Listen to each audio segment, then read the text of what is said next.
இருக்கு. ஆம்புலன்ஸ் வேணானா போலீஸை கால் பண்ணலாமாங்க, விட்டா மாட்டி விட்டுருவான் போலின்ட்டு மாஸ்க் எடுத்து அடடே நீயா அப்படிங்கிறா. இவளை பார்த்ததும் இவனும் நீயா, நான் கூட ஏதோ ஏமாத்துக்காரங்க பண்ற வேலை நினைச்சிட்டுன்னு சொல்ல, நிஜமாவே அங்க கன்ஸ்ட்ரக்ஷன் வேலை நடந்துட்டு இருக்கு, அதான் உன்னை ஸ்டாப் பண்ணேன். உன்னை பார்த்தாலே எனக்கு அன்லக்கியா தானே நடக்கும், பாரு இப்ப என்னால நடக்க முடியாது, நீ தான் வீட்டுக்கு கொண்டு போய் வேணுங்கிறா. சரி சரி ஹெல்ப் பண்றேன்னு எழுப்பி விட்டான். நிஜமாவே அவளுக்கு கால் மடங்கிருச்சு. ஸோ அவளை கார்ல தூக்கி போட்டு ஒரு 2 மணி நேரம் ஆகும் அப்புறம் தான் வர முடியும்னு நம்ம ஹீரோக்கு கால் பண்ணி சொல்லிட்டு அவளை கூட்டிட்டு கிளம்பிட்டான். இப்போதைக்கு கோ வர மாட்டான்னு யுவான் சொல்லிட, சரி எஸ்கேப் ஆயிலான்ட்டு வெளியே வர கரெக்டா ஹீரோ வந்துட்டான். அடேங்கப்பா, உனக்கு டோரை கூட ஓபன் பண்ண தெரிஞ்சுக்கு எவ்வளோ ஸ்மார்ட்டுங்க. இந்த ஆட்டுக்குட்டியை விட நான் ஸ்மார்ட்டுடா, ஒரு நாள் ஆச்சு மாடு மாதிரி உழைக்கிறேன், என்ன பாராட்டி இருக்கியான்னு இவ்வளவு கோவம். உனக்கு போர் அடிக்குதா, உன்னோட நான் விளையாடுவான்னு சொல்லிட்டு கேரட்டை கொடுக்க வாங்கல. சோ பச்சை காய்கறியா உன் பாட்டுக்கு அடிக்கிட்டே போக அட போடான்ட்டு போயிட்டு இருக்கா. அப்போ அந்த ரூம்ல சோமியாவை வரைஞ்சி வச்சிருக்கிறத பாக்குறா. இப்படிதான் அவ ஹாஸ்பிட்டல்ல இருந்தா. சொல்ல போனா அவ அன்னைக்கு தான் என்ன ரிஜெக்டும் பண்ணாங்க. நான் மட்டும் யாருன்னு உனக்கு அன்னைக்கே தெரிஞ்சிருந்தா ரிஜெக்ட் பண்ணதுக்கு நீ எனக்கு தேங்க் தாண்டா பண்ணிருப்பேன் இருக்கா.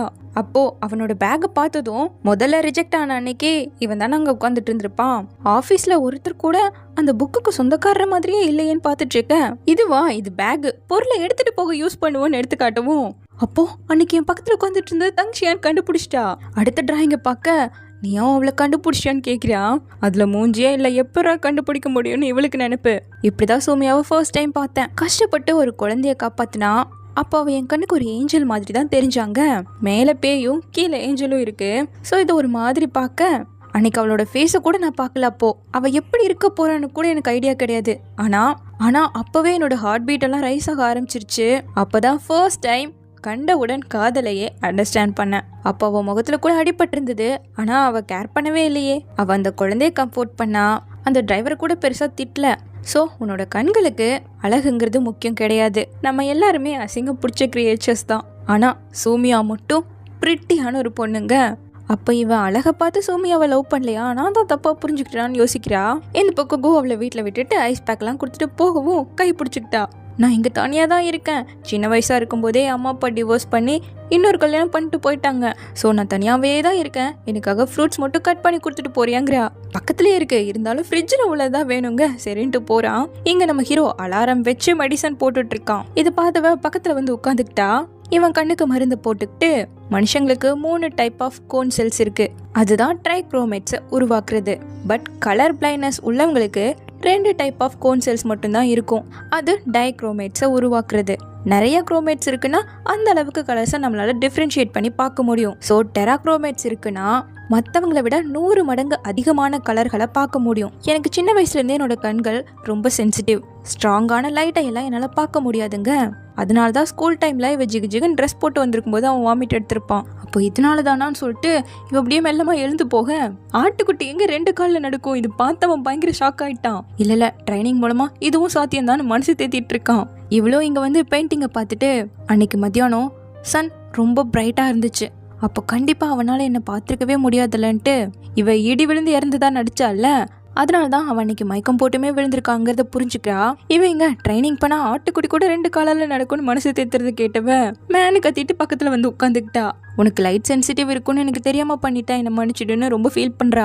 எனக்காக வருத்தப்படுறியா, என் கண்ணெல்லாம் நல்லா தான் இருக்கு, ஒரு எக்ஸ்ட்ரா டைப் கோன்சல் இருக்கு அவ்வளோதான், அதனால தான் சென்சிட்டிவா இருக்கு, கொஞ்சம் நல்லா பார்த்து இருந்துக்கணும், இது என்னோட டெய்லி லைஃபை அஃபெக்ட் பண்ணாதுங்கிறான். ஸோ நீ என்ன ஒரு சூப்பர் ஹியூமனா தான் பார்க்கணும்னு சொல்லிட்டு மாத்திரையை போட்டுட்டு இருக்கேன். இவ பண்ணதால தானே இவ இப்ப மாத்திரை சாப்பிட்ற நிலைமையே வந்திருக்கு, அதுக்காக ரொம்பவே வருத்தப்படுறா. மாத்திரை போட்டதால நான் கொஞ்ச நேரம் தூங்கணும், நீ போய் விளையாடுன்ட்டு படுத்தவன் நீ ஏன் ரொம்ப அப்செட்டா இருக்கேன்னு கேட்கிறான். இங்க பாத்தியா, இது சோமியா ஓடுது, ஒரு டைம் நான் ரொம்ப குடிச்சிருந்தப்போ அவ தான் என்ன வீட்டுல கொண்டு வந்து விட்டா, அப்போ தெரியாம இதையும் விட்டுட்டு போயிட்டா.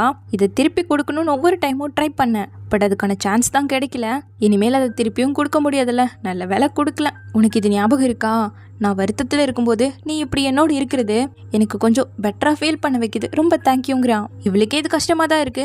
இந்த பக்கம் கோ ஃப்ரூட்ஸை கட் பண்ணிட்டேன்னு கொடுத்துட்டு போக, திரும்பவும் பிடிச்சிட்டு எனக்கு ரொம்ப பசிக்குது நூடுல்ஸ் பண்ணித்தாங்கிறா. சரின்னு சொல்லிட்டு அவனும் போயிட்டான். என்னென்னத்தை தான் பண்றது, எல்லாத்தையும் பண்ணிட்டேன், இன்னும் ஒண்ணுதான் பாக்கி, முடியலடா சாமின்னு புலம்பிட்டு இருக்கா. இந்த பக்கம் நம்ம ஹீரோ நல்லா தூங்கிட்டானா, ஸோ அவனை தூக்கிட்டு வந்து பெட்ல படுக்க வச்சுட்டு அவளும் கிளம்பிட்டாதான் போல. இந்த பக்கம் அவ கேட்ட நூடுல்ஸையுமே சூப்பரா பண்ணி கொடுத்துட்டான். அப்ப யாரோ ஃபோன் பண்ணி ஏதோ சொல்ல என்னன்னு சொல்லி கேட்கிறா. ரொம்ப வருஷத்துக்கு முன்னாடி என்னோட ஃப்ரெண்டு காசை வாங்கிட்டு ஓடி போயிட்டான், அவனே கால் பண்ணி பாரு காசை போட்டு விட்டுட்டு இருக்கான், உனக்கு வேற எதுவும் தேவையில்லைன்னு சொல்லிட்டு கிளம்பிட்டான். இந்த பக்கம் நம்ம ஹீரோ நல்லா தூங்கி எழுந்து வரான். வெளியே கு உட்காந்துட்டு இருக்கான். நீ தான் என்ன ரூம்ல படுக்க வச்சியான்னு கேட்க, நான் வரும்போதே நீ அங்கதான் இருந்தங்கிறான். சரி ஆட்டுக்குட்டி எங்கன்னு கேட்க, அவன் பார்க்கவே இல்லையாமா.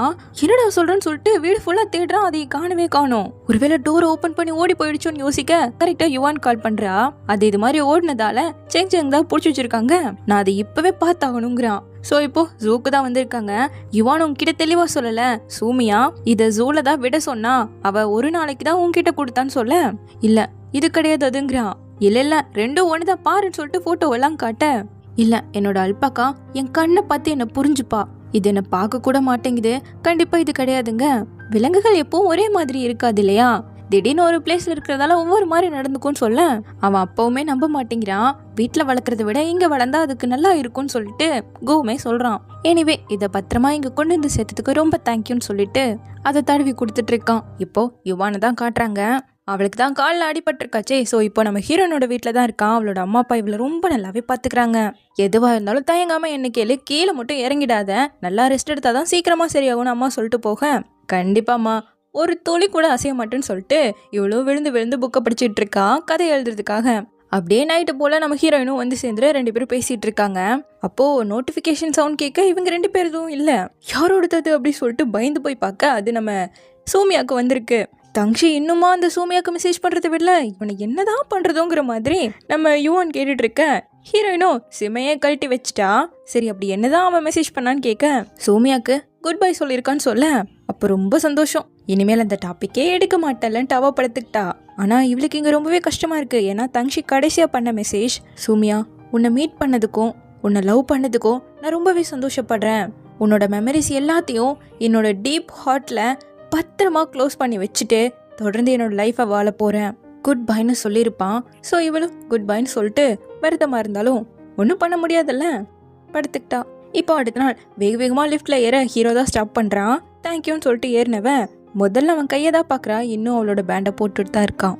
இவன் இன்னும் இது கழட்டாமே வச்சிருக்கான். அடடே சூமியா இருந்து இன்னும் 7 நாள் கூட முடியலன்ட்டு, தங்ஷி நீங்கள் இன்னும் சாப்பிடல தானே, என் அப்பா பண்ண பன் சூப்பராக இருக்கும் சாப்பிட்டு பாருங்களேன்னு கொடுக்க வேணான்ட்டான். ஆயிலி ஃபுட் பிடிக்கலன்னா பரவாயில்ல, ஆஃபீஸ்க்கு பக்கத்துலேயே ஆர்கானிக் ஃபுட் சென்டர் இருக்கு, வாங்களே போய் சாப்பிடுவோன்னு அவன் பார்த்ததும் பேச்சு காணாமல் போயிடுச்சு. எங்கள் ஆஃபீஸ்லையோ மியாவோட ஒரு ஃபோட்டோ கூட இருக்கக்கூடாதுன்னு சொல்லிட்டு எல்லாத்தையும் குப்பைத்தொட்டியில் போட்டு மறைச்சிட்டு இருக்காங்க. இப்போ வந்ததும் தங்ஷி வந்துறியான்னு கேட்க, வந்துட்டேன்ட்டு பார்க்கவே இல்லை கிளம்பிட்டான். இங்கே நம்ம ஹீரோயின் பேஸ்கெட்டில் சூமியாவோட ஃபோட்டோ எல்லாம் கிடைக்கிறத பார்த்துட்டு, ஏன் இப்படி பண்ணியிருக்காங்கன்னு கேட்க, தெரில பாஸ் தான் இப்படி பண்ண சொன்னாருங்கிறான். இந்த பக்கம் இவங்க 2 பேரும் அவனுக்கு ஆறுதல் சொல்லலான்ட்டு வந்தா அவன் புது ப்ராடக்டை கண்டுபிடிச்சிட்டுன்னு எடுத்து நீட்டிட்டு இருக்கான். சுத்தமாக இவனால் நம்பவே முடியல. சரி புது ப்ராடக்டை லான்ச் பண்ண போகிறோங்கிற விஷயத்த நான் சொல்லிட்டு வரேன்ட்டு வாயை பொழந்துட்டு இருக்கான். இப்போ கோ எம்ப்ளாயிஸ் கிட்ட கொடுத்து யூஸ் பண்ணி பார்த்துட்டு உங்களோட ரிவ்யூஸை சப்மிட் பண்ணுங்கன்னு சொல்லிட்டு கொடுத்துட்டு போகிறான். அடடே ரொம்ப நல்லா இருக்கேன்னு சொல்லிட்டு, பரவாயில்ல தங்ஷி திரும்பவும் வேலையில் இன்வால்வ் ஆகிட்டானேன்னு சொல்லிட்டு ஃபீல் பண்ணுறா. இப்போ அப்படியே கட் பண்ண நம்ம யுவான் வந்துட்டு லேக் பக்கத்தில் உட்காந்து பெயிண்டிங் பண்ணிட்டு இருக்கான். அப்போ ஒரு மீன் தெரிச்சு விழ பயந்தே போயிட்டா. ஐயோ சாரிம்மா, டபுளாக பே பண்ணிடுறதும் கூவே வந்துட்டாருன்னு சொல்லிட்டு அவன் கழட்டி விட்டு ஓடிட, ஐயோ சாரி பெயிண்டிங்கே போயிடுச்சுன்னு சொல்லிட்டு கூ எடுத்து கொடுக்குறான். இவங்க தாத்தா வந்துட்டு மீன் பிடிக்க வந்திருக்காராமா. ஸோ இவன் இங்கே பெயிண்டிங் பண்ணிட்டு உட்காந்துட்டு இருக்காளாமா. பரவாயில்ல நான் சும்மா ஃபண்ணுக்காக தான் வரைஞ்சிட்டு இருந்தேன், போனால் ஒன்றும் பிரச்சனை இல்லைன்ட்டா. இப்போ அந்த மீனை பிடிச்சிட்டு போனார் இல்லையா, அவரு நம்ம கூவோட விஐபி கிளைண்ட்டு. ஒர்க் பற்றி பேசும்போது இது மாதிரி ஒரு நல்ல இடத்துல பேசினா ஹெல்த் கொஞ்சம் நல்லா இருக்கும்னு சொல்லிட்டு அவர் தான் கூப்பிட்டு வந்துட்டாராமா. பரவாயில்லையேன்ட்டு திரும்பினா வாத்து தோர்த்து அறக்க பறக்க ஓடி வந்துட்டு இருக்காரு. நம்ம கூதா அதை கண்ட்ரோல் பண்ணி பிடிக்கிறான். அதனோட ஐ கான்டாக்ட் பண்ணாதான் அது ரொம்ப அக்ரெசிவாக நடந்துக்கும்னு சொல்லிட்டு அதை அந்த பக்கமாக தாட்டி விட்டுட்டான். இதில் யுவானுக்கு ஏதோ ஐடியா கிடைச்சிருச்சு போல, புக்கு தூக்கிட்டு போயிட, எப்படிப்பா உனக்கு இந்த கூஸ் பற்றியும் இவ்வளோ தெரிஞ்சிருக்குன்னு இவர் கேட்கவும், அனிமல் ப்ரொடெக்ஷன் அசோசியேஷனில் மெம்பராக இருக்குங்கிறத சொல்லவும், வாவ் இம்ப்ரெசிவ், நாளைக்கு கொலாபரேஷன் பற்றி பேசுறதுக்கு கண்டிப்பாக நீ என்னோட ஆஃபீஸ்க்கு வரணும்னு கூப்பிடுறாரு. அதே நேரம் நம்ம யுவான் அந்த டக்கை பார்த்துக்கிட்டு தான் அப்படியே வரைஞ்சிக்கிட்டே இருக்கான். முடிச்சுட்டு வந்து பார்க்க இவனும் பேக் பண்ணிட்டு இருக்கானா. என்னோட டிராயிங் மேலே வந்து விழுந்ததில்ல, அந்த ஃபிஷ்ஷை மட்டும் ரிலீஸ் பண்ணிடுங்களேன்னு கேட்குறா. அதெல்லாம் ஆல்ரெடி ரிலீஸ் பண்ணியாச்சுன்னு சொல்ல, வாவ் ரொம்ப சந்தோஷம், நான் வேணா உங்களுக்கு மெயில் வாங்கி தரவான்னு கேட்குறா. ஏன்னா இவளுக்கு இவன் மூலமாக தான் ஒரு இன்ஸ்பிரேஷன் கிடைச்சிருக்காச்சே, அந்த வார்த்தை வச்சே இப்படி ஒரு கேரக்டரை உருவாக்கியிருக்கா. என்னோட எடிட்டர் புது காமிக் ஆரம்பிக்கணும்னு ஃபோர்ஸ் பண்ணிட்டு இருந்தாங்க. எப்படியோ எனக்கு இப்படி ஒன்று கிடைச்சிருச்சுன்னு சொல்லிட்டு அதை பற்றி அவன் எக்ஸ்பிளைன் பண்ணிட்டு இருக்கேன். இவன் எங்க அதை பற்றி எல்லாம் கேட்குறான். இவளை தான் அப்படியே மெய் மறந்து பார்த்துட்டு இருக்கான். இந்த பக்கம் ஆஃபீஸில் வேலை முடிஞ்சு எல்லாரும் கிளம்பிட்டு இருக்கும்போது வாங்கு குழந்தை இருக்கும் போல, என்னன்னு தெரியல, ரொம்ப காய்ச்சல் அடிக்குது, சீக்கிரமா வான்னு வீட்டுல இருந்து கூப்பிடவும் நீங்க போங்க நான் பாத்துக்கிறேன்னு அனுப்பி வச்சுட்டா. சீக்கிரமா இதெல்லாம் பிரிண்ட் அவுட் எடுத்துட்டு மிஸ்டர் தன்ஷி கிட்ட மட்டும் இதை சப்மிட் பண்ணா போதும்னு சொல்லிட்டு கிளம்பிட்டா. இப்போ இவளும் பிரிண்ட் அவுட் எடுத்துட்டு வந்து ஹீரோ கிட்ட கொடுக்க, இதுல உன்னோட பெர்ஸ்பெக்டிவ் என்னன்னு கேட்கிறான். அவளோட ஐடியாஸை கொடுக்கவும் நல்லா இருக்கு நல்லா இல்ல அதெல்லாம் எதுவும் சொல்லல, தேங்க்யூன்னு சொல்லிட்டு கிளம்ப சொல்லிட்டான். எனிவே தேங்க்யூன்னு சொல்லிட்டு லெஃப்ட்ல கரெக்டாக ஹீரோவும் வரான். கேப் டிரைவரை பார்த்துட்டு இருக்க, உங்களுக்கு கேப் டிரைவர் தேவைப்படுதான்னு சொல்லிட்டு முழிச்சுக்கிட்டு நின்றுட்டு இருக்கா. ஹீரோக்கு இன்னும் கண்ணு சரியாகல போல, அதனால தான் இவரால் டிரைவ் பண்ண முடியல போலன்னு யோசிச்சுட்டு இருக்கா. இப்போ எதுக்காக நீ என்னை இப்படி பார்க்குறேன்னு கேட்கவும், இல்லை நான் சூப்பராக டிரைவ் பண்ணுவேன், ஸோ நானே உங்களை பத்திரமா வீட்டுக்கு கொண்டு போய் விடுறேன், எக்ஸ்ட்ரா மணி கிடைச்சா யாரு தான் வேணாம்பாங்க சரின்ட்டா. ஸோ அவ தான் இப்போ கூட்டிகிட்டு வந்துட்டு இருக்கா. கூட்டிகிட்டு வரதுக்கு ரொம்ப தேங்க்யூன்னு சொல்ல, எப்படி பார்த்தாலும் காசுக்காக தானே வந்திருக்கேன், தேங்க்ஸுக்கு பதிலாக இன்னும் கொஞ்சம் காசு சேர்த்து கொடுங்கவும் சரின்ட்டு இருக்கான். அப்போ அப்படியே எஃப்எம் ஆன் பண்ணி விட, ஸ்கூல் டைமில் கூட பிரேக் அப்போ எஃப்எம்ல இது மாதிரி சாங்ஸ் தானே ஓடிட்டு இருக்குங்க. அப்படியே அந்த குட்டி ஃப்ளாஷ்பேக்கை கட்டுறாங்க. கரெக்டாக நம்ம ஹீரோ வரும்போது நம்ம ஹீரோயின் இத்தனை பொண்ணுங்களை பிடிச்சி வச்சுட்டு கொண்டான்னு சொல்லி வாங்கிட்டு இருக்கா. கரெக்டாக இவன் பார்த்துட்டு இருக்கும் போதே இங்கே என்ன அப்படி படமாக ஓடுதுங்கிற மாதிரி ஒரு சத்தம் போட்டுதான் ஓடிட்டான். பொண்ணுங்க கிட்ட இருந்து இவன் காசு தான் போடுங்கிருக்கான்னு இவன் தப்பா புரிஞ்சுக்கிட்டு, ஸ்கூல்ல இருந்த மாதிரி இல்லை, இப்போ நீ நிறையவே மாறிட்டேன்னு சொல்ல, என்ன உனக்கு ஞாபகம் இருக்கான்னு கேட்குறா. ஞாபகம் இருக்குன்னு சொல்ல, ஸ்கூல்லையே டாப் ஸ்டூடெண்ட் என்ன மாதிரி ஒரு பொண்ணு எல்லாம் ஞாபகம் வச்சிருக்கியான்ட்டு இவளோட பாயிண்ட் ஆஃப் வியூவை காட்டுறாங்க. ஆக்சுவலாக அந்த பொண்ணுங்கள்லாம் நம்ம ஹீரோக்கு லவ் லெட்டர் எழுதி வச்சுட்டு இருந்திருக்காங்க. அதனால தான் அவள் அது எல்லாம் வலுக்கட்டாயமாக பிடுங்கிட்டு இருந்திருக்கா. அந்த பொண்ணுகிட்ட தான் என்ன பார்க்குற சீக்கிரம் கொடுங்கிற மாதிரி கேட்டிருப்பான். அவன் போன பிறந்தான் தெரியும் அவன் தான் போயிருக்கானே. ஸ்கூலில் படிப்பு தான் முக்கியம், லவ் லெட்டர்லாம் எழுதக்கூடாது, படிக்க வந்தா படிக்கிற வேலையை மட்டும் பார்க்கணுங்கிற மாதிரி அட்வைஸ் பண்ணி தான் பிடுங்கிருப்பா. அப்போல இருந்து இப்போ வரைக்குமே உன்னை ரீச் பண்ணுறது கொஞ்சம் கஷ்டம் தானே, இன்னுமே நீ மாறலன்னு சொல்ல, நான்லாம் அப்படியே தான் இருக்கேன், நீ என்ன பார்க்குற விதம் தான் மாறி இருக்குங்கிறான். அப்போ அப்படியே ஸ்கூல் டைம் பற்றி கேட்க வரும்போது கரெக்டாக இவளோட ஃபோன் அடிக்குது. எனக்காக ப்ளீஸ் கொஞ்சம் அதை எடுத்து கொடுக்க முடியுமான்னு சொல்லிட்டு கேட்க, அப்போ அவளோட பேக்ல உள்ள கீ செயினை பார்த்தவனுக்கு இவன் குடிச்சிருக்கும் போது நம்ம ஹீரோயின்லாம் தூக்கிட்டு வந்திருப்பான். அப்போ இந்த கீ செயினை பார்த்துருப்பான். ஸோ எங்கேயோ பார்த்த மாதிரி இருக்கேங்கிற மாதிரி யோசிச்சுட்டே காலை எடுத்து கொடுக்குறான். கூப்பிட்டது அக்கா, நான் அப்புறமா பேசிக்கிறேன், வேணாம் அட்டன் பண்ண வேணான்ட்டா. அப்போது திரும்பவும் கால் பண்ண சரின்னு அட்டன் பண்ணி கொடுக்குறான். இவட்ட ஏதோ பேசணுமாமா, ஸோ நான் சொல்கிற அட்ரஸ்க்கு உன் வேலையை முடிச்சுட்டு வந்துடுங்கிறா. சரின்னு காலை கட் பண்ணவன், இந்த கீ செயின் சூமியாவோட தான் கேட்கவும், நாங்கள் ஒரே கடையில் தான் வாங்கினோன்னு சொல்லுவோம், நீயும் சூமியாவும் ரொம்ப க்ளோஸ் போல, ஒரே மாதிரி கீ செயின் ஒரே மாதிரி பிரேஸ்லெட்லாம் போட்டிருக்கீங்கன்னு சொல்கிறான். இவன் இன்னும் சூமியாவை மறக்கவே மாட்டானுங்கிற மாதிரி இவளுக்கு இருக்கு. இப்போ அக்காவை காட்டுறாங்க. ஹாஸ்பிட்டல் இருக்கா, ஒரு பொண்ணு அட்மிட் ஆகியிருக்கா. அன்னைக்கு கூட அக்காவை அடிக்க வந்தால ஹீரோயின் கூட பூந்து காப்பாத்தினாலே அவனோட ஒய்ஃபு தான் இந்த பொண்ணு. 2 பேரும் சேர்ந்து கம்பெனி ஆரம்பிச்சிருக்காங்க. ஆனால் இப்போ இந்த பொண்ணோட புருஷன் குவான் எம்ப்ளாயோட அஃபேர் வச்சுக்கிட்டு இவளை அப்யூஸ் பண்ணிட்டு இருக்கானாமா. டிவோர்ஸ் கேட்டாலும் கொடுக்க மாட்டான், இன்னொன்று அவளை லவ் பண்ணுறங்கிற மாதிரி பிட்டா போட்டு டிவோர்ஸ்க்கு லேட் பண்ணிட்டு இருக்கான். பத்தாதுக்கு இப்போ அவளுக்கு ஆக்சிடென்ட் வேற ஆயிருக்குங்கிறத நம்ம ஹீரோயின் கிட்ட சொல்றா. ஆக்சிடென்ட்டா? இப்போ அவங்க எப்படி இருக்காங்கங்கிறத விசாரிக்க டாக்டர் இன்னும் ஒரு 5 நாள்ல எழுந்துருவான்னு சொல்றாங்க. செங் உன்னோட ஹெல்ப் எனக்கு வேணும்னு அக்கா கேட்குறா. கண்டிப்பா எதா இருந்தாலும் சொல்ல நான் பண்றேன்னு கேட்க, அந்த குவான் ஜின் பொண்ணு எழுந்திருக்கிறதுக்கு முன்னாடியே அவளோட ரிசர்ச்சை செல் பண்ணணும்னு நினைக்கிறானாமா. இவ எழுந்திருக்க வரைக்கும் அதை எப்படியாவது ஸ்டாப் பண்ணணும்னு கேட்க, கவலைப்படாத காலை உடைச்சு படுக்கையில போட்டுறங்க, கையிருக்கலடி சைன் பண்ண போதுங்கிறா. அப்போ கையையும் சேர்ந்து உடைச்சு விட்டுறங்க. உன் மூளை எதுக்கு டெக்கரேஷனுக்கு வச்சிருக்கியா, உன்கிட்ட சொன்ன பாரு ஏன் தப்புன்னு திட்ட, சரி என்னதான் உனக்கு வேணும் டைரக்டா சொல்லுங்கிறா. அக்கா திரும்பி பிரேஸ்லெட்டை லுக்கு விட, அப்போ நான் ஃபேங்ஜினா மாறணும்னு ஆசைப்படுறியான்னு கேட்குறா. இந்த பக்கம் ஆஃபீஸில் இவங்களோட புது ப்ராடக்ட் ரெடி ஆகிடுச்சு. அதுக்கான எலாஸ்டிக் மெஸ் வந்துட்டு ஒரு கம்பெனி இவங்க கிட்ட செல் பண்ணுறதா சொல்லியிருக்காங்க. ஸோ பார்த்து வேலை ஓகேனா கான்ட்ராக்டில் சைன் போட்டு வந்துடலான்னு நம்ம ஹீரோவை தான் போக சொல்கிறாங்க. இந்த மாதிரி வேலையில் பிஸியாக இருந்தால் மியாவை மறப்பா இல்லையா, அதுக்காக தான் இவங்க 2 பேரும் இப்படி பண்ணுறாங்க.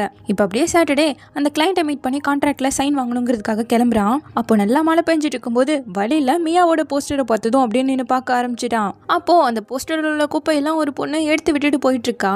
அதுவும் நம்ம ஹீரோயின் தான் அந்த ஜீன் பொண்ணா மாறிட்டா. இப்போ நம்ம ஹீரோ வர்றதும் அந்த ஜீன் பொண்ணோட ஆஃபீஸ்க்கு தான்.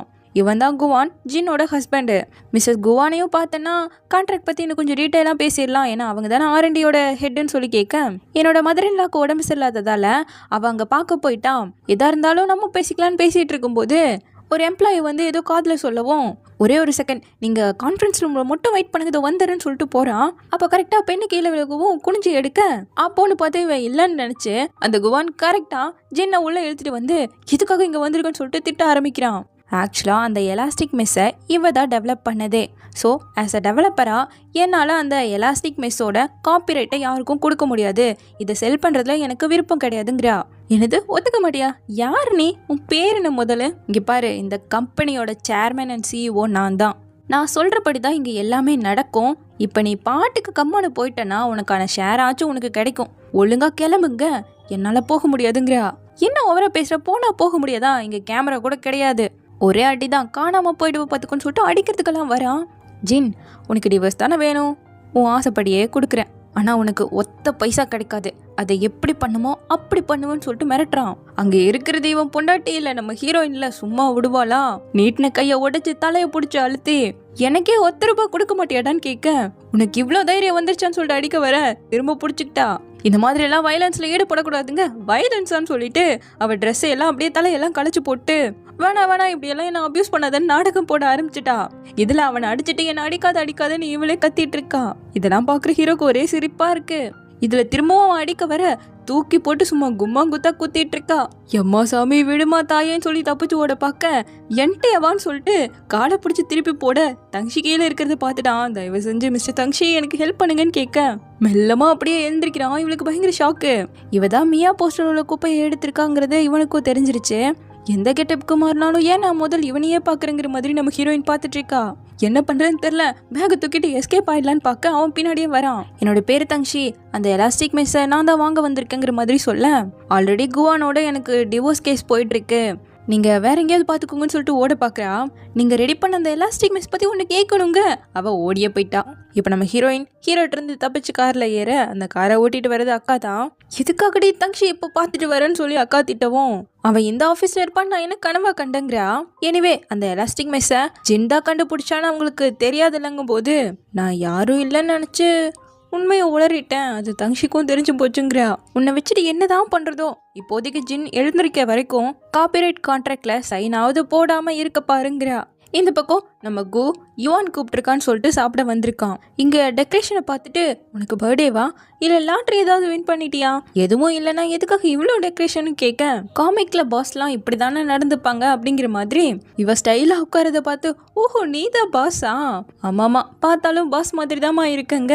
இவளோட புது காமிக்கோட அவுட்லைன் எடிட்டர்ஸ்க்கு பிடிச்சிருச்சு, அப்ரூவ் ஆயிடுச்சுன்னு சொல்லிட்டு தான் இந்த மாதிரி ஒரு அரேஞ்ச் பண்ணியிருக்கா.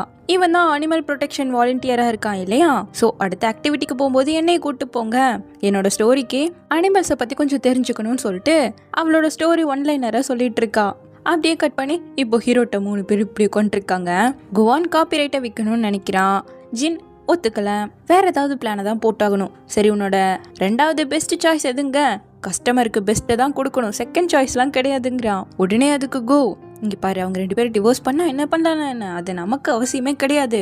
அந்த கோவா நம்மகிட்ட விற்கலன்னா வேற யாராச்சுக்கிட்ட விற்க தான் போறான். ஸோ நம்மளோட நோக்கம் அதை எப்படி அது வாங்குறதுல தான் இருக்கணும் டிஸ்கஸ் பண்ணிட்டு இருக்கேன். கரெக்டாக அந்த கோவானே இவனை பார்க்கறதுக்காக ஆஃபீஸ்க்கு வந்திருக்கானாமா. ஸோ இப்போ அவனை வந்து மீட் பண்ண, என்னோட ஒய்ஃப் ஒரு செல்ஃபிஷான பொண்ணு, அவ என்னை அடிச்சதை நீங்க தானே பாத்தீங்க, இதுல மட்டும் எனக்கு சப்போர்ட் பண்ணி பேசுங்க, அந்த எலாஸ்டிக் மெஸ்ஸோட காப்பிரைட்டை உங்களுக்கே கொடுக்குறேன், வேற யார்கிட்டையும் விற்க மாட்டேன், இதுல நம்ம 2 பேருக்குமே லாபம் இருக்குன்னு பேசிட்டு இருக்க நம்ம ஹீரோ நோட்டு கேட்டு இருக்கான். இவன் வெளியே வந்ததும் அவன் கிட்ட ஒரு குட் மார்னிங்கை போட்டு திரும்பவும் ஒட்டு கேட்க ட்ரை பண்ண, இப்போ நீ என்ன பண்ணிட்டு இருக்கன்னு இவன் கோமா கேட்டதும், இல்ல சார் அந்த வழியா போறக்கு இந்த வழியா வந்துட்டேன்ட்டு போறா. அவன் பேசினதை இவ கேட்டுட்டா. அதனால ஒருவேளை தங்ஷி அந்த குவான் சொன்னதுக்கெல்லாம் ஓகே சொல்லிடுவானுன்ட்டு புது சிம்மை போட்டு உங்ககிட்ட கொஞ்சம் பேசணும்னு ஜின் மாதிரி கூப்பிடுறா. ஸோ இப்போ அவனுக்காக வெயிட் பண்ணிட்டு இருக்கேன். வெயிட்ரஸ் பொண்ணு தெரியாம காஃபியா அவன் மேலே கொட்டிடுச்சு. ஐயோ தயவு செஞ்சு என்ன மன்னிச்சிடுங்க, உங்கள் ட்ரெஸ் ரொம்ப எக்ஸ்பென்சிவ் இல்லை, எவ்வளோன்னு சொல்லுங்கள் பே பண்ணிடுறேன்னு கேட்க கரெக்டாக ஹீரோ வந்துட்டான். சேச்சா அதுக்கெல்லாம் அவசியமே இல்லை, இது ரொம்ப சீப் தான், பாருங்க நூல் கூட வருதுன்னு சொல்லிட்டு இழுக்க அது நிறைய வர ஆரம்பிச்சிருச்சு. இருங்க நான் உங்களுக்காக சீசர் எடுத்துட்டு வரேன் அந்த பொண்ணு போக. இப்போ நம்ம ஹீரோ வரான். சரின்னு அவனுக்கு கையை கொடுக்க அந்த நூல் கரெக்டாக அவன் கோட்டில் பட்டனில் மாட்டிடுச்சு. அவனும் இழுக்க இவளும் இழுக்க கடைசியில் சுற்றி இழுக்க மொத்த நூலு இப்படி அவன் மேலே சுற்றி கிடக்கு. அடா மசியாம இருங்க, நானே எடுக்க ட்ரை பண்ணிட்டு இருக்கேன். கரெக்டாக அந்த வெயிட்ரஸ் பொண்ணு வரவும் சிசரில் த்ரெட்டையெல்லாம் கட் பண்ணி விட்டுருக்காங்க. அப்போது அவன்கிட்ட க்ளோஸில் போய் அவன் மேலே இருக்க த்ரெட்டையெல்லாம் எடுத்து விட்டுட்ருக்க. இவனுக்கு ஒரு மாதிரி ஆயிடுச்சு. முழிச்சிட்டு நின்றுட்டு இருக்கான். இவன் கண்டுக்காமல் எடுத்து விட்டுட்ருக்கா. சரின்னு இப்போ உட்காந்து பேச ஆரம்பிக்கும் போது அவன் மேலே இன்னும் த்ரெட் இருக்கிறத பார்த்துட்டு கிட்ட வர இவன் பேபான்னு பார்க்குறான். பட் அவளுக்கு இதெல்லாம் ஒன்றும் பண்ணல. சாரி தவறுதெல்லாம் இது நடந்துருச்சுன்னு மொத்தத்தையும் எடுத்துகிட்டு போகிறா. இப்போ எலாஸ்டிக்னு ஆரம்பிச்சதும் இந்தாங்க இதை படிங்கன்னு சொல்லிட்டு ஃபைலை கொடுக்குறா. அதில் அந்த குவான் ஜின்னை எவ்வளோ காயப்படுத்திருக்காங்கிற பிக்சர் எல்லாம் இன்க்ளூட் பண்ணியிருக்கவும் அவங்கள அடிப்பானான்னு கேட்குறா. ஆமாம், அதனால தான் சொல்கிறேன் அவனோட சேராதீங்கன்னு இவ பேச வெயிட்ரஸ் பொண்ணு ஆப்பிள் கொண்டு வந்து வைக்கிறா. இவளுக்கு ஆப்பிள் ரொம்ப பிடிக்குமாமா. தன்னை மருந்து அவ பாட்டுக்கு நல்லா சாப்பிட ஆரம்பிச்சிட இவனை பார்த்ததும் சைலண்ட் ஆயிட்டான். அவன் இதை பார்த்து சிரிச்சிட்டு இருக்கான். காப்பிரைட் வாங்குறதெல்லாம் கம்பெனி விஷயம், என்னால் எதுவும் பண்ண முடியாது. உங்ககிட்ட ஒன்று கேட்க வந்தேங்க. இவ உடனே ஆக்சுவலாக உங்களை கூப்பிட்டதே எனக்கு ஒரு ஹெல்ப் பண்ணணும். மீட்டிங் ரூமில் குவான் அடிச்சேன்ல, அதை மட்டும் சீக்கிரட்டாக மெயின்டைன் பண்ணுங்கிறா. என்னை பார்த்தா அவ்வளோ ரகட் பொண்ணு மாதிரியா இருக்கு. எனக்குள்ள ஏதோ பேய் போந்து தான் அப்படி அடிச்சிட்டேன் போல, எனக்கே தெரியல.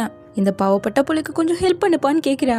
சாரி, என்னால் உங்களுக்கு ஹெல்ப் பண்ண முடியாதுன்ட்டு கரெக்டாக அந்த குவான் கிட்ட இருந்து கால் வரவும் எழுந்து வந்துட்டான். இந்த பக்கம் கு ஃபிஷிங் பண்ண ஒருத்தர் வந்தார்ல அவரோட ஆஃபீஸில், அவங்க டெவலப் பண்ண ஒவ்வொரு திக்னஸ் உள்ள எலாஸ்டிக் எல்லாம் காட்டிட்டு கிளம்பும்போது இவரோட பொண்ணு நம்ம யுவானோட பயங்கர ஃபேனாமா. ஸோ அவளுக்காக யுவான்ட்டு ஆட்டோகிராஃப் மட்டும் வாங்கிட்டு வந்து கொடுங்க, அவர் ரொம்ப சந்தோஷப்படுவான்னு ஒரு புக்கை கொடுப்பாருன்னு பார்த்தா 3 பாக்ஸ் புக்கை கொடுக்குறாரு. கூடவே பொண்ணோட பேரையும் போட்டு ஆட்டோகிராஃப் போடணுமாமா. இவ்வளோ புக்லையும் நான் சைன் போடணுமான்னு கேட்க, ஆமாம் அவரோட ஒய்ஃப் இறந்து போயிட்டாங்க, ஸோ பொண்ணை தனியாக வளர்க்குறதால சர்ப்ரைஸ் பண்ணணும்னு நினைக்கிறாரு. அப்படியே அந்த பொண்ணோட பேரையும் சேர்த்து போட்டுட்டு 20 வருஷமா மேக்கப் ப்ராடக்ட்ஸோட மெட்டீரியல்ஸை ப்ரொடியூஸ் பண்ணிட்டு இருக்காங்க. எங்களது இப்போதான் ஆரம்பிச்ச கம்பெனி, உன்னோட கனெக்ஷனால தான் அவர் இப்போ டீலுக்கே ஓகே பண்ணுற அளவுக்கெல்லாம் வந்திருக்காருன்னு சொல்கிறான். அது மட்டும் இல்லாமல் உன்னோட கனெக்ஷனை உன் பர்மிஷனே இல்லாமல் யூஸ் பண்ணிட்டு இருக்கேன், என்னை மன்னிச்சிடுன்னு கேட்க அவள் இதெல்லாம் கேட்கவே இல்லை. இதுதான் நான் முதல் பப்ளிஷ் பண்ண என்னோட புக்கு. இதுலேயே அவளுக்கு என்ன எவ்வளோ பிடிச்சிருக்குன்னு தெரியுது. ஃபேனையும் அவங்க அப்பா ரொம்ப விரும்புகிறாருல, கண்டிப்பாக நான் இது எல்லாத்துலேயும் சைன் பண்ணி தரேங்கிறா. இந்த பக்கம் ஆஃபீஸில் காட்ட தங்ஷி போலீஸ் ஸ்டேஷனில் கம்ப்ளைண்ட் கொடுத்துட்டு வந்திருக்கானாமா. நீ காப்பிரைட்டில் மட்டும் கண்ணா இருந்துக்கோ, மற்றதை நான் பார்த்துக்கிறேன்னு அக்கா மெசேஜ் பண்ணியிருக்க. இவன் முழிக்கிறத பார்த்து என்னாச்சுன்னு கேட்குறான் ஹீரோ. குவானுக்கு பெரிய ஹெல்ப் பண்ணிட்டு வந்திருக்கீங்க, காப்பிரைட்டில் சீக்கிரம் சைன் வாங்கிடுவாங்களான்னு கேட்க, ஓஹோ ஜின்னோட லாயர் உங்கள் அக்காவான்னு கேட்குறான் இவன். ஆமாம், நம்ம 2 பேரும் கிளாஸ்மேட் தானே, ஸோ சைன் பண்ணதும் என்கிட்ட சொல்லுங்கன்னு இவ கேட்க, அதையும் அக்கா கிட்டேயே கேட்டுக்கோன்ட்டு அவன் கிளம்பிட்டான். இப்போ வீட்டுக்கு வந்ததும் அக்கா கிட்டேருந்து ஃபைலை வாங்கி பார்த்தவன் அப்போ தங்ஷி ஜிந்தா குவானை முதல்ல அட்டாக் பண்ணியிருக்கான்னு சொல்லியிருக்கானான்னு கேட்க, ஆமாங்கிறா. ஆக்சுவலாக அந்த போலீஸ் ஸ்டேஷனில் போய், சார் நீங்கள் வேணா கேட்டு பாருங்க, தங்ஷி கூட பார்த்தாரு அந்த ஜிந்தா முதல்ல என்ன அடித்தாங்க. ஆமாம் பார்த்தேங்கிறான். அதோட வீட்லையே இவன் பேசினது எல்லாத்தையும் அப்படியே வளவலன்னு சொல்ல ஆரம்பிச்சிட்டான். கேமரா இல்லை, ஸோ உன்னை என்ன வேணா பண்ண முடியும், உனக்கு டிவோர்ஸ் தானே நான் கொடுக்குறேங்கிற மாதிரி அந்த பொண்ணை மிரட்டினான்னு இவன் பாட்டுக்கு சொல்லிட. அட்ட தங்ஷி வாய் முடின்னு கத்துறான். ஆனால் போலீஸ் எல்லாத்தையும் கேட்டாங்களாச்சே. கூட்டு வந்ததுக்கு நல்லா பண்ணி விட்டனான்னு இவன் பார்க்க, உண்மையை சொல்கிறேன்னு தானே உங்ககிட்ட நான் ப்ராமிஸ் பண்ணேன்னு சொல்லிட்டு இருக்கான். எனக்கு தெரியும் அந்த கெட்டவனுக்கெல்லாம் தங்ஷி ஹெல்ப் பண்ண மாட்டான்னு சொல்ல, உண்மைதான் தங்ஷி ஸ்மார்ட்டாகவும் ஜென்டில்மேனாகவும் இருக்காங்க, அதான் எனக்கே தெரியுமாச்சே. நீ அந்த குவானை எப்படி முடிச்சு கட்டலான்னு பாருங்கவும். செங்ஷிங் தங்ஷி மேலே திரும்பவும் க்ரஷ் வர ஆரம்பிச்சிருச்சான்னு கேட்குறா. அதுக்கெல்லாம் வாய்ப்பில்லை, நான் உண்மையை தானே சொல்லிட்டு இருக்கேங்கிறா. எப்படியோ தங்ஷி மேலே அந்த குவான் கோவத்தில் இருக்கிறதால இப்போதைக்கு காப்பிரைட்ல எல்லாம் சைன் பண்ண மாட்டான். கட் பண்ணா ஆஃபீஸ்க்கு வந்தால் 2 பேரும் இப்படி திரும்பி நின்றுட்டு இருக்காங்க. குவானை எல்லாம் இனி நினச்சே பார்க்கக்கூடாது, அவ்வளோதான் முடிஞ்சு, வேற பிளானை தான் போடணுங்க. நமக்கு இன்னும் சான்ஸ் இருக்கு, நம்ம ட்ரை பண்ணலான்னு இவன் சொல்றான். குவான் திரும்பி வேணான்னு சொல்லுவான்னு பார்த்தா அவனும் சான்ஸ் இருக்கு, ட்ரை பண்ணலாங்கிறான். சரி ஒன்று போக ஒன்று விட வேணாம், 2யுமே பார்க்கலான்னு சொல்லிட்டு இப்போ கோ மீட்டிங்கை போட்டு நம்பர் 3 நம்பர் 5ன்னு 2 பிளானையுமே நீங்கள் எக்ஸிக்யூட் பண்ணணும்னு சொல்லிட்டு கொடுக்குறாங்க. 2 குரூப்புக்குமே சேம் அமௌண்ட் ஆஃப் போனஸ் தான் கிடைக்கும், உங்களோட அசிஸ்டண்ட்டை நீங்களே சூஸ் பண்ணிக்கலாம்னு சொல்லிட்டு போகிறான். இதில் நம்பர் 5 வந்துட்டு வாங் தான் எடுத்திருக்கான். ஸோ நான் உங்களோட டீமில் ஜாயின் பண்ணலான்னு இருக்கேன், கண்டிப்பாக நான் ஓவர் டைம் பண்ணி உங்களுக்கு ஹெல்ப் பண்ணுவேன்னு நம்ம ஹீரோயின் சேர்ந்துக்கிட்டான். அடுத்து கட் பண்ண அக்கா கால் பண்ணி தங்ஷி ஜின்னோட லேபை பார்க்கணும்னு சொல்லிட்டு விரும்புகிறானாமா. அக்கா தான் லாயர்னு தெரிஞ்சுக்கிட்டே இவட்ட ஹெல்ப் கேட்க வேறு வழி இல்லை, ஓகேன்ட்டா. ஸோ நம்ம ஹீரோயின் ஜின் மாதிரி வேஷம் போட்டு போயாகணும். அதனால கரெக்டாக ஹீரோக்கு கால் பண்ணலான்னு பார்க்க அவனே அந்த பக்கமாக நின்றுட்டு இருக்கான். ஆம்புலன்ஸ் சவுண்டு வேற கேட்க கண்டுபிடிச்சிருவான்ல, கட் பண்ணி விட திரும்ப கால் பண்ணிட்டு இருக்கான். ஸோ இப்போதைக்கு பேச முடியாது, சோசி சொல்லிட்டா நாளைக்கு உங்களை மீட் பண்ணிக்கலாங்கிற மாதிரி சொல்லி சமாளிச்சுட்டா. இப்போ அவனோட லேப்ல விசிட் பண்றதெல்லாம் பிரச்சனை இல்லை, அவன் கொஸ்டின் கேட்டா பதில் சொல்லணும்ல. ஸோ அதை பத்தி தெரிஞ்சுக்கிறதுக்காக PDF அனுப்பி விட பயங்கரமா இருக்கு. புரிஞ்சுக்க வேணாண்டி, மெமரைஸ் பண்ணிக்கோங்கிறா ஈஸியா. சரி வேற வழியே இல்லைன்னு சொல்லி நோட்ஸை எடுத்து அப்படியே படிக்க ஆரம்பிக்க கரெக்டாக ஹீரோ வந்து பார்க்குறான். பைபிள்ல இவங்க கம்பெனிக்காக தான் ஹார்ட் ஒர்க் பண்ணி இதை கூட படிக்கிறாங்கிற மாதிரி இவன் தப்பா புரிஞ்சுக்கிட்டான். கரெக்டாக கு வந்து தங்ஷி இது மாதிரி ஷினன் டெக்னாலஜிக்கு நாளைக்கு போக போகிறான், யாராவது அசிஸ்டண்ட்டாக கூட போயிட்டு வாங்கங்க, செங்செங் எனக்கு அசிஸ்டண்டாக கூட வருவான்ட்டான். நாளைக்கு ஜின்னா வேற போய் நடிக்கணும், பத்தாதுக்கு இவ செங்செங்காவும் வேற போகணுன்னா கஷ்டம் தானே. எப்படி செங்செங்கால ஜின்னை மீட் பண்ண முடியும்? ஒரு நேரத்தில் என்னால் ஒரு பர்சனாக தான் மாற முடியும். இப்போ நான் என்னத்தை தான் பண்ணுறதுங்க? செங்செங்கா லீவ் போட்டுருங்கிறா. ஜின்னுக்கு ஹெல்ப் பண்ண போய் செங்செங்கோட மொத்த லைஃப்பும் காலி ஆகணுங்கிறியாங்கிறா. கரெக்டாக தங்ஷி கால் பண்ணி, நான் அதோ வெளியே தான் நின்றுட்டு இருக்கேன், நீ எங்கே இருக்க, வா 2 பேர் உள்ளே போகணும்லங்க கூப்பிடுறான். இவளுக்கு பயங்கர பதட்டம் ஆயிடுச்சு. இப்பவே போகணுமா? நான் என் அக்காவோட ஜின்னோட சேர்ந்து சாப்பிட்டுட்டு இருக்கேங்கிற மாதிரி சொல்ல, சரி அவன் கிட்ட சொல்லிடு நானும் வரேன்ட்டான். சரி வேற வழி இல்லை, சமாளிச்சு தான் ஆகணும். இப்போ அவன் உள்ள வந்ததும் ஜின்னா ரெடியாக மாறி நின்ட்டா, கூட அக்காவும் இருக்கா. எங்கே செங்செங்க காணும்னு கேட்க, அவள் ரெஸ்ட் ரூமுக்கு போயிருக்கா. சொன்னான், நீங்கள் அதில் ரொம்ப இன்ட்ரெஸ்டடாக இருக்கீங்கன்னு சொல்லிட்டு அப்படியே 4 பிட்டை எடுத்து விட, போதுண்டி அப்படிங்கிற மாதிரி அக்கா சிக்னல் கொடுத்துட்ருக்கா. தென் இப்போ வந்து அவள் கண்டுபிடிச்ச அந்த ஃபைபர் பற்றி கொஞ்சம் எக்ஸ்பிளைன் பண்ணுறான். உங்களோட ஃபவுண்டேஷனை என்னோட மெஸ்னால யூஸ் பண்ணால் லாங் லாஸ்டிங்காக இருக்காது. அதனோட திக்னஸை இந்த அளவுக்கு குறைக்கணும், கொஞ்சம் வேலை இருக்குது. ஸோ அதுக்கு எனக்கு கொஞ்சம் டைம் தேவைப்படுது. கஸ்டமர்ஸ்க்கு செகண்ட் பெஸ்ட்டை கொடுக்கக்கூடாதுன்னு 2 பேரும் ஒட்டுக்கா சொல்ல, அதே தான் சொல்லிட்டு கையை கொடுத்துட்ருக்கா. சரி செங்செங்க ரொம்ப நேரமாக காணுமேங்க, நான் உங்களுக்கு ஒரு gift கொடுக்கணும்னு ஆசைப்படுறேன்ட்டு உள்ளே போய் செங்செங்க இந்த பக்கமாக வர மாதிரி வரா. நம்ம 2 பேரும் ஒன்றா தானே சாப்பிட்டோம், எப்படி உனக்கு மட்டும் டயரியான்னு கேட்க, எனக்கு மட்டும் எப்படி தெரியும்ட்டு வயிற்ற பிடிச்சிட்டு நின்றுட்டுருக்கா. இப்போ அக்காவும் நானும் பாத்ரூம் போயிட்டு வந்துடுன்ட்டு ஓடிட, இருங்க நான் உங்களுக்கு தண்ணி எடுத்துகிட்டு வரேன்ட்டு இவளும் ஓடிட. இப்போ ஜின்னா வரா. இது நான் கலெக்ட் பண்ண ஃபைபர்ஸ் கலெக்ஷன், இது உங்களுக்கு தேவைப்படும்னு நினைக்கிறேன், இது ஒரு கிஃப்டாக வச்சுக்கோங்கன்னு சொல்லிட்டு கொடுத்துட்டு இவளுக்கும் வயிற்ற கலக்கிடுச்சுன்னு உள்ளே போகிறா. அந்த பக்கமாக ஹீரோயின் இருக்கிற மாதிரி ஷேடோவில் காட்டுறாங்க. தங்ஷியை நீயே வழி அனுப்பி வச்சுட்டு நான் கொஞ்சம் அர்ஜென்ட்டாக போகணும்னு சொல்லிட்டு உள்ளே ஓடிட்டா. ஸோ நம்ம ஹீரோயினாக மாதிரி தண்ணி எடுத்துகிட்டு வந்துட்டு, இது மாதிரி ஜின்னால வர முடியாதுங்க, இட்ஸ் ஓகேவா போகலான்னு சொல்லிட்டு கிளம்பிட்டான். இப்போது ஜின்னோட லேப்லேருந்து 2 பேரும் கிளம்பிட்டாங்க. அடடே, இது ஜின் கொடுத்த கிஃப்டா? உங்கள் 2 பேரோட டேஸ்ட்டும் ஒரே மாதிரி இருக்கும் போலேன்னு கேட்க, ஜின் ரொம்பவே கைண்டான, நாலேஜபிளான, இன்ட்ரெஸ்டிங்கான ஒரு பொண்ணு. அவளை பற்றி ரூமரில் சொன்ன மாதிரிலாம் அப்படி இல்லவே இல்லைங்கிறான். கரெக்டு தான், இவ்வளோ நல்ல பொண்ணு அந்த குவானை போய் கல்யாணம் பண்ணியிருக்க பாரு. அவன் நல்லவனே கிடையாது. ஒன்ஸ் அவனை டிவோர்ஸ் பண்ணதும் ஜின் ரொம்ப ஹாப்பி ஆகிடுவான். அவளுக்கு பிடிச்சதெல்லாம் பண்ணலாங்க. ஹீரோ டென்ஷன் ஆகிட்டான். நான் ஜின்னை எவ்வளோ ரெஸ்பெக்ட் பண்ணி பேசிகிட்டு இருக்கேன், நீ என்ன இப்படி பேசிகிட்டு இருக்கேன்னு சொல்லி கேட்குறான். சாரி, நான் உங்களோட கொஞ்சம் ஒரு நாளாக பேசிட்டேன்னா அதனால் அப்படி சொல்லிட்டேன். பட் நீங்கள் 2 பேருமே பொருத்தமாக இருப்பீங்கன்னு சொல்லவும், இவன் முகம் மாறினதை பார்த்தவன் இன்னும் சூமியாவை விரும்பிட்டா இருக்கன்னு கேட்குறா. அவன் எதுவுமே பேசாமல் கிளம்பிட்டான். இங்கே லேபில் காட்டுறாங்க 2 பேரா அந்த பக்கம் இந்த பக்கம். நம்ம ஹீரோயின் எப்படி நின்று பேசினா, எல்லாம் நம்ம யுவான் பண்ண ஹெல்ப் தான், அவள் தான் ஆக்ட் பண்ணியிருக்கா. இப்போ நம்ம ஹீரோவை காட்ட வீட்டில் வந்து உட்காந்து குடிச்சிக்கிட்டு இருக்கான். நம்ம ஹீரோயின் கேட்டால, நீ இன்னும் சூமியாவை லவ் பண்ணுறியான்னு அந்த கேள்வியை இவனே கேட்டுக்கிட்டு அப்படியே ஜின் தான் ஞாபகம் வரா. அவளை நினச்சி பார்த்துக்கிட்டே அவள் கொடுத்த கிஃப்ட்டை எடுக்க வரும்போது கையில் சூமியாவோட பேண்டை பார்த்ததும் மனசு மாறிடுச்சு. டக்குன்னு ஃபோனை எடுத்து சூமியாவுக்கு தான் டெக்ஸ்ட் பண்ணுறான். இது மாதிரி ஜின்னு ஒரு பொண்ணை நான் மீட் பண்ணேன், அவங்களோட ஒர்க் என்ன ரொம்பவே இம்ப்ரெஸ் பண்ணுச்சு. இன்னைக்கு செங்செங் என்னை பார்த்து நீ இன்னும் சூமியாவை லவ் பண்ணுறியான்னு கேட்டா. அதுக்கு பதில் சொல்லாமல் வந்ததுக்கு நான் கோவிச்சிட்டேன்னு அவன் நினச்சிருப்பா. ஆனால் உண்மையிலேயே எனக்கு என் மேலே தான் கோவம். ஏன்னா ஜின்னோடு சேர்ந்து ஒர்க் பண்ணும்போது நான் உன்னையே மறந்துட்டேன். ஜின்னை ரெஸ்பெக்ட் இல்லாமல் பேசினதும் செங்செங்க திட்டுறதுக்கெல்லாம் வந்தேன். என்னாலேயே புரிஞ்சுக்க முடியல. ஒருவேளை உன்னை நான் மறக்க ஆரம்பிச்சிட்டேனோ சூமியான்ட்டு இவனே திட்டிகிட்டு இருக்கான். தங்ஷி, நீ பார்க்குற பொண்ணையெல்லாம் லவ் பண்ணிட்டு இருக்கன்னு சொல்லி, ஆக்சுவலாக இவனுக்கு நம்ம ஹீரோயினை தான் பிடிச்சிருக்கு. என்ன அவளோட உண்மையான ஃபேஸை வந்துட்டு அவனால் ஏற்றுக்க முடியல. பட் சோலால் கனெக்ட் ஆகியிருக்கான். அதனால தான் எந்த கெட்டப்பில் வந்தாலும் லவ் பண்ணுறான். அடுத்த நாள் ஆஃபீஸ்க்கு வரும்போது கூட ஒரு மாதிரி தான் இருக்கான். சூமியாவை இன்னும் மறக்காததால தான் இவன் இன்னும் இப்படி இருக்கானோன்னு சொல்லிட்டு இவன் நினச்சிக்கிட்டான். ஸோ இப்போ மனசு கேட்காம உங்களுக்காக பிரேக்ஃபாஸ்ட் எடுத்துகிட்டு வந்திருக்கேன்னு சொல்லி கொடுக்குறான். சாதாரண கொலீக்ஸ் தான் நம்ம 2 பேரும், எதுக்காக எனக்கு பிரேக்ஃபாஸ்ட், அதெல்லாம் தேவையில்லைன்னு சொல்லிட்டு அனுப்பிட்டான். அப்போ கரெக்டாக குவான் இருக்கான் இல்லையா, ஜின்னோட ஹஸ்பண்ட், அவன் இப்போ அந்த எலாஸ்டிக் மெஸ் காப்பிரைட்டை இன்னொரு கம்பெனி கிட்ட விற்க போறானாமா. அதை வந்து சொல்ல, சரி நான் ஜின்ட்ட பேசிட்டு சொல்றேன்னு சொல்லிட்டு அவளுக்கு கால் பண்ண, நம்ம ஹீரோ நீங்க ஆஃபீஸ்ல இருக்கா, எப்படி பேசுறது, ஸோ கட் பண்ணிட்டு இப்போதைக்கு என்னால் ஃபோன்லாம் பேச முடியாது, ஜின் திரும்பவும் அந்த காப்பிரைட்டை விற்க போறானான்னு கரெக்டாக கேட்குறா. அப்போ உங்களுக்கு ஆல்ரெடி தெரியுமா, சரி உங்களோட பிளான் என்னன்னு கேட்க, ஜஸ்ட் நீங்கள் அங்கே போய் காஃபியை மட்டும் குடிச்சா போதுங்கிறா. இவனுக்கே ஜின்னை மீட் பண்ணா மியாவும் மறந்துடுவோங்கிற ஒரு கில்ட்டி இருக்கு. என்னடா பண்ணுறதுங்கிற மாதிரி இருக்கு. இப்போ அப்படியே கட் பண்ண, குவான் எந்த கம்பெனி கிட்ட அதை விற்கலான்னு முடிவு பண்ணிருக்கணும் அதே கம்பெனிக்கு தான் வராங்க. வேணும்னே குவான் முன்னாடியே, தங்ஷி நீங்கள் மிஸ் சியாங்க மீட் பண்ண போறீங்களா, அதோ வரேன் இருங்கன்னு சொல்லிட்டு அந்த எலாஸ்டிக் மிஸ் பற்றி தான் பேச போகிறாங்கங்கிற மாதிரி அவனுக்கு தெரிய வைக்கிறா. ஸோ இப்போ நேராக அவன் நம்ம ஹீரோ வந்து தான் மீட் பண்ணுறான்.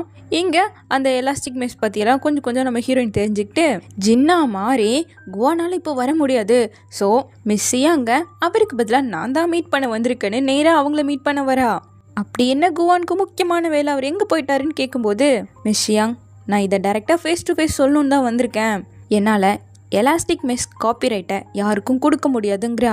எங்கே இப்படி நடந்துட்டுருக்கு, இது ஒன்றுமே தெரியாமல் இவன் நம்ம ஹீரோ கிட்ட உட்காந்துருக்கான். கரெக்டாக நம்ம ஹீரோயின் மிஸ் ஷியாங்கோட பேசி எல்லாம் முடிச்சாச்சுன்னு ஒரு மெசேஜை போட, இவனும் வந்த வேலை முடிஞ்சதுன்னு சொல்லிட்டு கிளம்ப, என்ன ஷியானை மீட் பண்ண வந்திருக்குன்னு சொல்லிட்டு போகிறேங்கிறான். நான் உங்ககிட்ட அவங்கள மீட் பண்ணுறதுக்காக தான் இங்கே வந்திருக்குன்னு சொன்னானா, நான் இங்கே வந்து இதுக்கு டீ குடிக்க மட்டும்தான் சொல்லிட்டு கிளம்பிட்டான். அட பாவி தங்ஷின்னு சொல்லிட்டு இப்போ வேக வேகமாக ஷியானை மீட் பண்ண, ஆல்ரெடி கான்ட்ராக்ட் எல்லாம் கேன்சல் பண்ணியாச்சுன்னு சொல்கிறாங்க. எதுக்காக இப்படி பண்ணுறேன்னு கேட்க, நான் உண்மையாக தான் சொன்னேங்கிறா. இவன் உடனே தப்பாக புரிஞ்சுக்கிட்டு, என்ன கல்யாணம் பண்ணி இவளை சீட் பண்ணிட்டேன்னு சொன்னாலா, நான் இவளை அப்யூஸ் பண்ணுறேன்னு வேற சொல்லியிருப்பாளே, இவ தான் என்ன அப்யூஸ் பண்ணியிருக்கா, அதுக்கு என்கிட்ட எவிடன்ஸ் இருக்குன்னு பேச ஆரம்பிச்சிட்டான். அட போயா அப்படி சொல்லிட்டு அவங்க கிளம்பிட, ஒழுங்கா உங்ககிட்ட நீ தான் எக்ஸ்பிளைன் பண்ணணும்னு சொல்லிட்டு மிரட்டவும், ஐயோ அம்மா கையன்னு சொல்லிட்டு ஆக்டிங்க போட ஆரம்பிச்சிட்டா. ஐயோ மேடம், நான் அவளை தோட கூட இல்லை, அவ ஆக்ட் பண்றாங்க. இங்க பாருங்க மிஸ்டர் குவான், உங்களோட பர்சனல் விஷயத்தை பத்தி அவங்க எதுவுமே சொல்லல. அவங்க பேசினது எல்லாமே எலாஸ்டிக் மெஷ் பத்தி மட்டும்தான். பார்த்து இருந்துக்கோமாங்கிற மாதிரி சிக்னலை கட்டு போயிட்டாங்க. ஸோ இப்போ பயங்கர கடுப்பானவன் பின்னாடி வந்து நின்றுட்டு, என் பிளான் மொத்தத்தையும் கெடுத்து விட்டு சீன் போடாதடிங்கிறான். அப்படிதான் பண்ணுவேன், உன்னால என்ன பண்ண முடியும்